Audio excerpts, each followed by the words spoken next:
Salut à tous, aujourd'hui on va parler des pires excuses que on peut entendre et que vous pouvez entendre si vous pratiquez le sport et que vous essayez de motiver des personnes à s'entraîner autour de vous, que ce soit la famille, que ce soit les amis, que ce soit le conjoint, la conjointe, etc.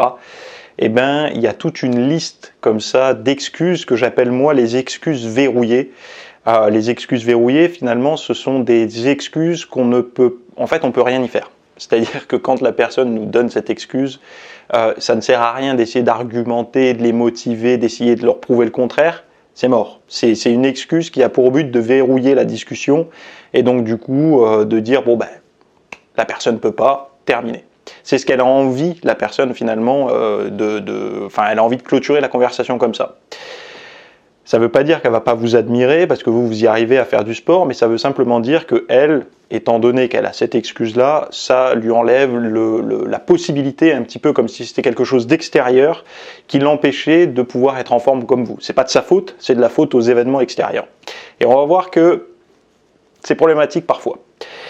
Alors, je vais faire la liste et puis après, on va parler de quelque chose de, à mon sens, qui est très important, qui est de savoir comment motiver un proche à se mettre au sport.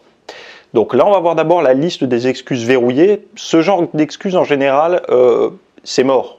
Ces gens-là, passez à autre chose. Ne perdez pas votre temps, en fait. Je vous le dis tout de suite.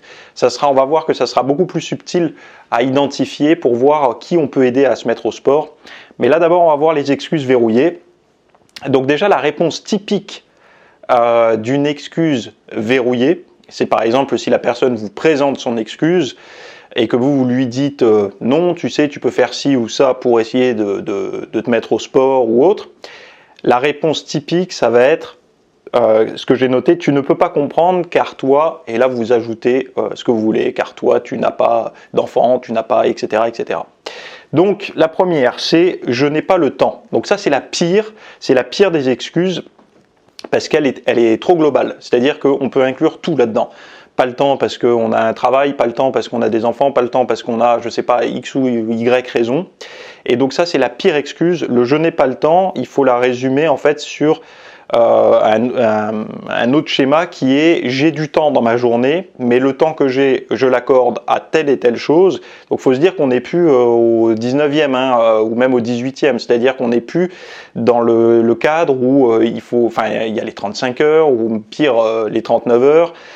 Il y a tout le côté confort au niveau de l'alimentation, etc. C'est-à-dire qu'aujourd'hui, cuisiner, c'est de plus en plus rapide avec la technologie. Tout est plus rapide. Donc du coup, on a plus de temps pour faire d'autres choses. Donc les autres choses, c'est quoi? C'est Netflix, jeux vidéo, surfer sur Internet, appeler les amis, enfin bon bref, tout un tas de choses comme ça. Donc la personne qui vous dit qu'elle n'a pas le temps pour faire du sport, c'est vrai, elle a raison. Mais c'est pas parce qu'elle n'a pas le temps, parce que la vie lui impose tout un tas de choses, c'est parce qu'elle a fait des choix, et ces choix-là, ils prennent tout le temps de la journée, et donc du coup, elle n'a plus le temps pour faire du sport. Donc vous pouvez rien faire là-dessus quand une personne vous dit « je n'ai pas le temps », c'est une excuse, c'est la plus globale qui existe, et c'est la plus fréquente. Deuxième chose, j'ai des enfants. Alors, je sais, il y en a beaucoup qui se disent « oui, mais quand on n'a pas d'enfant, on ne peut pas comprendre ». C'est ce que je dis dans les excuses verrouillées, la réponse typique « tu ne peux pas comprendre car toi, tu n'as pas d'enfant », par exemple. En fait, l'excuse « j'ai des enfants, donc je ne peux pas m'entraîner », il ne veut surtout pas entendre que certains y arrivent avec parfois 3 ou 4 enfants. Donc, avant, quand on était cloîtré entre guillemets à son petit club de gym de quartier ou de sa ville et qu'on avait dans son entourage, quand on voyait, on pouvait percevoir uniquement son entourage et que les réseaux sociaux n'étaient pas encore là, il y avait assez peu de points de comparaison. C'est-à-dire que un père ou une mère de famille qui arrive à faire du sport, à élever ses enfants, à faire une carrière et tout, ça se comptait sur les doigts de la main, donc du coup c'était de l'ordre de l'exception. Et donc, on avait peu de chances de les pointer du doigt comme exemple, de dire « bon, ben lui, il y arrive, donc je vais y arriver ». Ce qu'il peut se passer par rapport à ça, c'est qu'aujourd'hui, avec les réseaux sociaux et tout ça, on voit des tonnes de personnes qui y arrivent. Et donc, du coup, vu qu'il y a des tonnes de personnes qui y arrivent, des tonnes de parents avec des enfants qui y arrivent, de plus en plus de personnes dans notre entourage l'ont compris et se sont mis au sport, et ils ont réussi avec des enfants et tout ça. Donc, du coup, ça a changé le jeu, ça a changé les cartes. C'est-à-dire qu'avant, quand autour de nous, il y avait personne qui arrivait à faire du sport et tout parce qu'il avait des enfants, Donc on était bien content de trouver cette excuse-là, puisqu'on avait des points en fait, on avait des supports autour de nous qui nous confirmaient notre choix et notre, je vais pas dire notre faiblesse, mais notre côté, notre excuse. Eh bien, parce que les réseaux sociaux sont arrivés et des parents ont montré des styles d'entraînement, des façons de s'entraîner, des créneaux, des machins, tout un tas d'astuces, eh bien, il y a de plus en plus de gens, de plus en plus de parents qui s'y ont mis. Donc du coup, ceux qui ne veulent pas s'y mettre en mettant leurs enfants en avant, ils ont de moins en moins de poids. Mais bon, vous ne pourrez rien y faire quand même, hein, je vous le dis tout de suite. C'est juste que la réalité, voilà, c'est une forme de déni, et c'est malheureusement... ce que je trouve très malheureux, en fait, là-dedans, c'est quand on leur dit « Pourquoi tu ne fais pas du sport ?» En fait, une personne qui a le désir de changer, on lui dit bah, « Fais du sport, fais une diète. » Enfin, elle mange mieux et fait du sport. Je peux pas, j'ai des enfants. Moi, ce que je crains, enfin, en tout cas, ce que j'aimerais pas, si j'étais à leur place, c'est que dans plusieurs années, les enfants voient ça, donc ces messages, admettons si c'est des commentaires ou si c'est, je sais pas, une raison qu'on donne lors d'un repas de famille ou autre, et que l'enfant se dise c'est de ma faute si tu es en mauvaise santé, puisque vu que tu m'as eu, tu n'as pas pu faire du sport et tu n'as pas pu manger sainement. Est-ce que c'est le message que les parents ont envie de donner à leurs enfants, de dire que à cause de toi, j'ai pas pu me mettre en forme, j'ai pas pu faire du sport et tout ça? Je pense pas. En tout cas, personnellement, je trouve que c'est quand même bancal comme raisonnement, parce que à terme, enfin, je pense pas que ça soit positif quand l'enfant va être en âge, ou les enfants vont être en âge de comprendre. Bref, ça c'était la deuxième excuse, qui est très fréquente, hein, mais qui n'est aujourd'hui, enfin là quand je tourne la vidéo, on est en 2021, en fait cette excuse ne tient plus. Elle tient plus, et même, je vais aller plus loin, dans certains cas de figure, il y en a qui peuvent se dire, oui mais par exemple, moi je suis parent mais divorcé, donc je vis pas avec enfin je suis seul, quoi, j'élève mes enfants seul. Alors là, il y a deux cas de figure. Effectivement, quand la personne élève seule à 100% ses enfants, c'est-à-dire full, du 365 jours par an, c'est plus compliqué. Il y en a qui y arrivent quand même, hein. Vous allez sur les réseaux sociaux, vous en trouverez des personnes qui y arrivent. Mais par contre, il y a ceux qui sont par exemple en garde partagée. La garde partagée, c'est presque plus facile que quand on est en couple, parce qu'il y a quand même une semaine de battement à chaque fois où on peut faire un petit peu sa vie. Donc, enfin sa vie, on a une vie moins mouvementée, on va dire. Après, il y a ceux qui les ont pas le week-end, ceux qui les ont pas certains jours de la semaine, donc c'est des roulements comme ça. Bref, c'est pas à moi d'organiser, c'est juste que il y a toujours des excuses qui sont un petit peu toutes faites, comme si elles étaient tamponnées dans le dictionnaire comme acquises. Ce sont des excuses auxquelles vous ne pouvez pas interagir, et encore pire, si vous n'avez pas d'enfant, vous ne pourrez rien y faire. C'est-à-dire qu'il y aura toujours des arguments, l'argument d'autorité étant « tu n'as pas d'enfant, donc tu ne peux pas savoir ». Troisième raison. Troisième excuse, je fais trop d'heures de travail. Donc trop d'heures de travail, ça veut dire que la personne travaille trop, son temps de travail sur la journée est trop important. Là, encore une fois, c'est une excuse qui est assez fréquente. Il faut bien l'identifier. Ça sert à rien d'essayer de lui dire donne-moi ton agenda. Moi, c'est ce que j'ai eu fait avec des personnes. Je lui dis écoute, si tu n'as pas le temps, donne-moi ton planning de tout ton mois, par exemple le mois qui arrive. Tu me donnes l'intégralité de ton planning, des horaires de travail, etc. Et tu vas aux extrêmes, c'est-à-dire aux extrêmes pour les travaux où il y a des imprévus, où parfois il faut rester 1 heure de plus le soir et tout. Tu me donnes tes extrêmes et moi je vais me baser sur ces extrêmes-là et t'orienter. La problématique, c'est que souvent, les créneaux qu'on trouve, c'est en début de journée, donc avant d'aller au travail ou entre midi et 2. Et c'est des horaires où les gens n'ont pas envie de s'entraîner. Ils préfèrent le soir parce que c'était une habitude du passé et tout ça. Donc du coup, quand on leur met la réalité en face, ça leur plaît pas parce qu'en fait, ils savent déjà qu'ils pourraient s'entraîner le matin ou le midi, mais ils n'ont pas envie. Ils n'ont pas envie. Donc, c'est pas les horaires de travail, c'est qu'ils n'ont pas la motivation, point.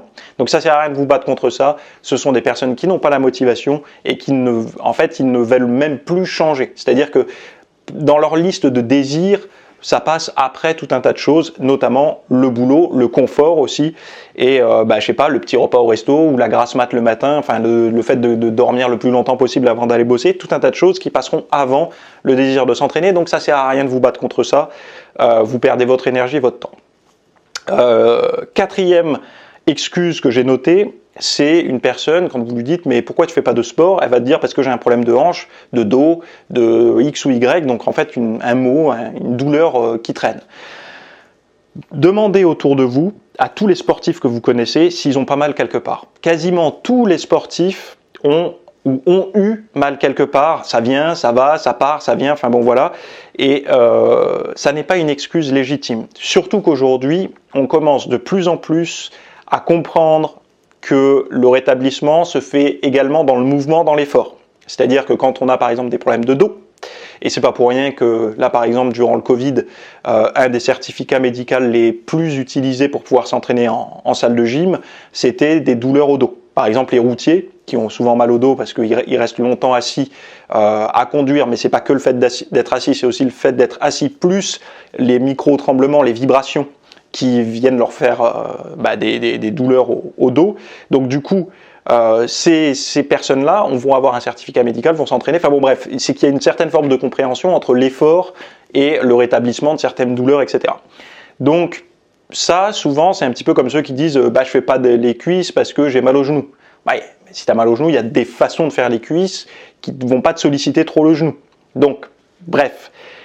Évidemment, il y a la pathologie grave. Une personne qui est complètement immobilisée dans un fauteuil roulant, on ne peut pas lui dire vas-y, lève-toi et fais du squat. Non, il ne faut pas être bête. Mais il y a le côté où les personnes, elles arrivent à faire tout ce qu'il faut dans le quotidien. Quand elles partent en vacances, elles font même des activités un petit peu sportives et tout. Et pourtant, toute l'année, elles font rien. Donc là, vous ne pourrez rien faire contre aussi. Elles se cachent derrière, elles sont dans le déni du fait qu'elles n'ont pas envie de faire de sport et que leurs douleurs, elles ont bon dos. 5e excuse, je n'ai pas les moyens.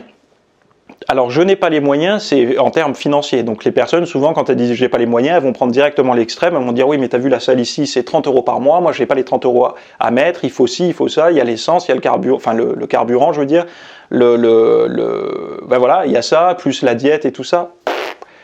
Ça, c'est pareil, je l'ai complètement démonté dans diverses formations que j'ai fait sur mon site. 1, manger sainement peut coûter moins cher que manger mal. Et je donne tout le plan, enfin tout est dans l'espace VIP pour ça.